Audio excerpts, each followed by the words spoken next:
সত্যিকারের সংস্কার চাইলে গণভোটে হ্যাঁ এর পক্ষে রায় দেওয়ার আহ্বান জানিয়েছেন পরিবেশ, বন ও জলবায়ু পরিবর্তন উপদেষ্টা সৈয়দা রিজওয়ানা হাসান। রোববার ঢাকা উত্তর সিটি কর্পোরেশন ডিএনসিসির নাগরিক পদক 2025 প্রদান অনুষ্ঠানে এই আহ্বান জানান তিনি। একই অনুষ্ঠানে এলজিআরডি উপদেষ্টা আদিলুর রহমান খান বলেন, গুম, আয়নাঘর ও নির্যাতনের দিকে আর ফিরতে না চাইলে গণভোটে হ্যাঁ সূচক রায় দিতে হবে। সাইরাস মাহমুদের রিপোর্ট। নগর উন্নয়ন, পরিবেশ সংরক্ষণ, সামাজিক সেবা ও জনসচেতনতা বৃদ্ধিতে বিশেষ অবদানের জন্য ৩ ব্যক্তি ও ৫ প্রতিষ্ঠানকে নাগরিক পদক 2025 প্রদান করেছে ঢাকা উত্তর সিটি কর্পোরেশন। এ উপলক্ষে আয়োজিত অনুষ্ঠানে ঢাকা শহরকে বৈষম্যের জাদুঘর উল্লেখ করে অধ্যাপক ডক্টর সলিমুল্লাহ খান বলেন, গ্রাম থেকে শহর সবখানেই বৈষম্যের মাত্রা অসহনীয় পর্যায়ে চলে যাচ্ছে। ৭১-এর মুক্তিযুদ্ধকে পাশ কাটিয়ে যাওয়া যাবে না বলেও মন্তব্য করেন তিনি। বাংলাদেশে একটা রাষ্ট্র হয়েছে, এখানে মুক্তিযুদ্ধ বলে একটা ঘটনা ঘটেছে, সেটাকে পাশ কাটিয়ে বাংলাদেশের ভবিষ্যৎ রচনার যে কোনো স্বপ্নই ব্যর্থ হতে বাধ্য। ৫ই আগস্টের পরিবর্তনে আমি বলবো আমাদের হওয়া ছিল যুগান্তকারী, কিন্তু এটা যুগের অন্ত ঘটায় নাই। আবারও একই যুগ চলছে কিনা আপনারা বিচার করবেন।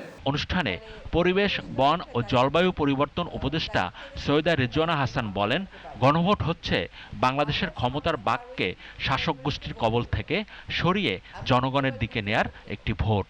একটা ভোট হচ্ছে আমি কোন প্রার্থীকে আমার সংসদ সদস্য হিসেবে দেখতে চাই। সেখানে আপনারা আপনাদের বিবেক বুদ্ধি কাজে লাগিয়ে এমনভাবেই ভোট দেবেন যাতে আর পস্তাতে না হয়। ওই একই দিনে যে দ্বিতীয় ভোটটা দেবেন সেটা হচ্ছে গণভোট।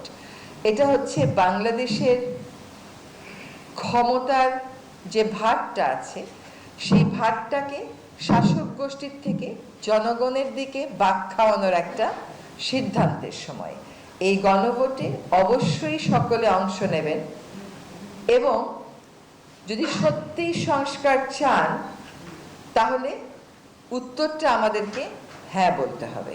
আলোচনায় অংশ নিয়ে গণভোটে হ্যাঁ সূচক রায় দেওয়ার পক্ষে যুক্তি তুলে ধরেন স্থানীয় সরকার, পল্লী উন্নয়ন ও সমবায় উপদেষ্টা আদিলুর রহমান খান। যদি আমরা আবারও গুম, বিচার বহির্ভূত হত্যাকাণ্ড, নির্যাতন এবং আয়নাঘরের দিনগুলোতে ফিরে যেতে না চাই, আমাদের গণভোটের পক্ষে অবস্থান নিতে হবে, ভোট দিতে হবে এবং পছন্দের গণপরিষদ সদস্য নির্বাচিত করতে হবে। আমরা ওই বাংলাদেশটাই স্বপ্ন দেখি যে এই স্বপ্ন আমাদের শহীদরা দেখিয়ে গেছেন, যেন বাংলাদেশ আর অন্যায়ের পথে না হাঁটে। ঢাকা উত্তর সিটির প্রশাসক মোহাম্মদ এজাজের সভাপতিত্বে অনুষ্ঠানে আরও উপস্থিত ছিলেন স্থানীয় সরকার বিভাগের সচিব রেজাউল মাকসুদ জাহেদী ও ঢাকা দক্ষিণ সিটির প্রশাসক মাহমুদুল হাসান।